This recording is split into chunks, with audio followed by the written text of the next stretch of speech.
Other than Kingdom Hearts, the Sly Cooper franchise remains close to my heart, and every day that we don't see any kind of information on the Sly Raccoon leaves my heart broken. Thankfully, PlayStation tried to earn some brownie points with its players by releasing emulated ports of the Sly trilogy onto their PS Plus Classic section, which makes me a happy camper. There's just something cool and unique about this series that keeps me coming back for more.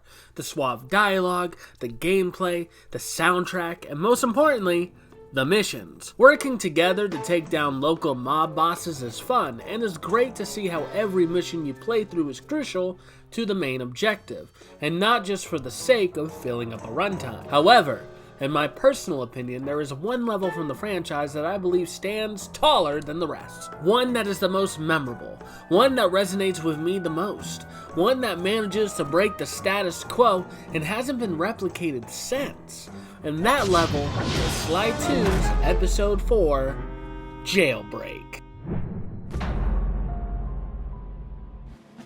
What makes Sly 2 Band of Thieves my favorite game in the series is its evolution of the first game's mission structure. Instead of entering different levels from a central hub, you explore one big open zone and complete missions to overthrow the level's main boss. Less breaking and entering and more espionage. For the first 3 chapters of the game, you repeat this formula of gathering intel, sabotaging the boss's local crime operation, and the occasional boss fight. You do this for 3 fun levels straight, and then the unthinkable happens. Happy day. What? Neela? Throw down a ladder! Sly's hurt real bad! Can you hear me? I said Sly's hurt!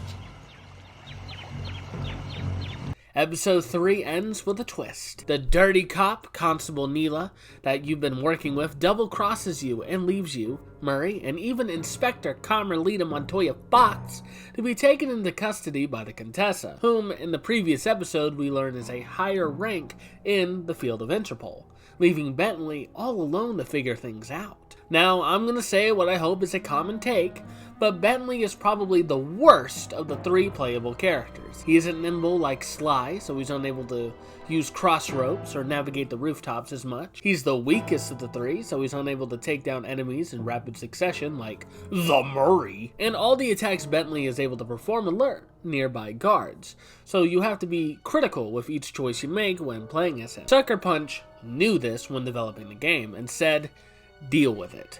Jailbreak is meant to be the game's spooky level. The enemies are stronger, there's less cover for you to hide behind, and enemies can pop out at any time as they're disguised as statues, so you're constantly running around hoping you're not getting bombarded by a swarm of deranged werewolves and maces. And Bentley's got to navigate all of this. Hello.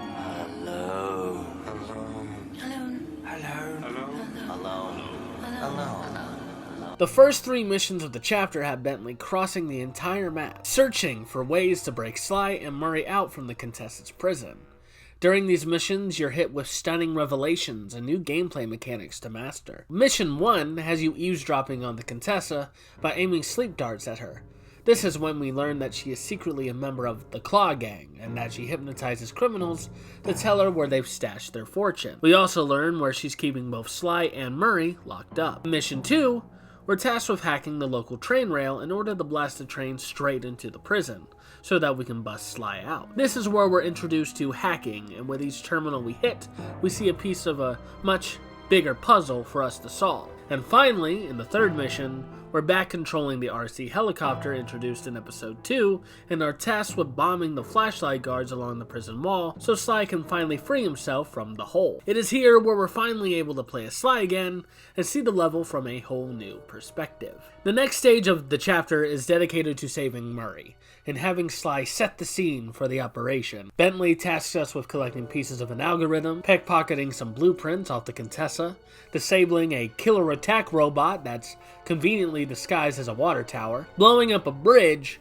and beating the snot out of 50 enemies in the clink. Out of all these missions, I think the only mission that stands out as the worst of the group is having to take pictures of the algorithmic code for Bentley, as it takes forever for the guards to come and disable the security alarm. Also, side note, I don't find it very secure that the password to disable said security alarm gets blatantly exposed for a few seconds. I mean, For a high-ranking Interpol officer, it's pretty stupid. My favorite mission is definitely the one where we have Murray clobber 50 enemies in order to get him sent to solitary confinement. It really stands as a testament to how strong the Murray really is, and that he's not compensating with fake confidence. This dude is a tank. It's a shame that his strength lessens as the series went on, because at this point in the timeline, he was a champion. Remember how I mentioned earlier that enemies could disguise themselves as statues? Well, in the mission where we're tasked with blowing up the bridge, we do exactly that.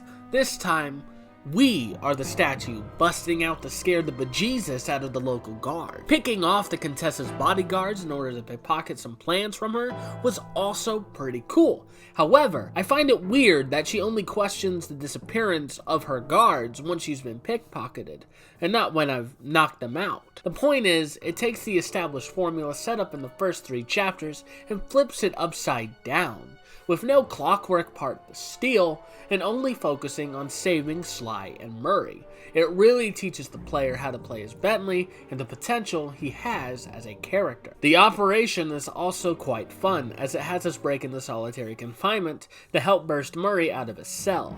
In case you don't know, the Contessa has been force-feeding Murray spice, which submits his subconscious to a point where it'll be more susceptible to hypnosis. With Murray being a member of the infamous Cooper gang, I'm sure old Madam Webb here would be thrilled to learn where they've hidden their loot throughout the years. One thing I've always loved about the operation missions is the idea that you'll be doing specific things you've done over the course of the episode in one singular mission. In this case, we use both Sly's stealth and Bentley's hacking to reach further into solitary confinement. Combine that with avoiding Murray's anger, and even chasing down the Contessa along the prison wall. It just makes for one awesome mission, an awesome set piece, and a game full of already awesome missions and awesome set pieces. I don't know why we never got anything close to this type of chapter again in any of the other installments with the level of craft detailing. Maybe I just find Prison Break levels fascinating. Prison Break was one of my favorite shows. It's a big reason why A Way Out spoke to me. Anyways, what do you guys think? What is your favorite level from the Sly Cooper series?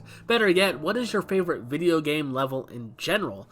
I might make an interesting future video regarding that. And getting to be able to pull from games that you guys recommend would be awesome. Post down in the comment section below for a chance for those comments to appear in the next video.